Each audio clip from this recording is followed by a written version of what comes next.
naghatag sa kinabuhi o nagmatuto sa iyang mga anak. Ikaw nga nagabantay sa imong simbahan, panalangin kining mga babaye nga unta malikod sila isip mga Kristohano kinahan.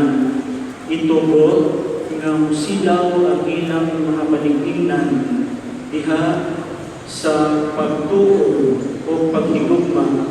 Imoa nga kami nga ilang mga anak nga sa kanunay magpasilmo kanila uban sa diwa sa timpos nga pagkapo. Kini among ipangayo pinaagi ni Kristo nga among Ginoo. Amen.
Wala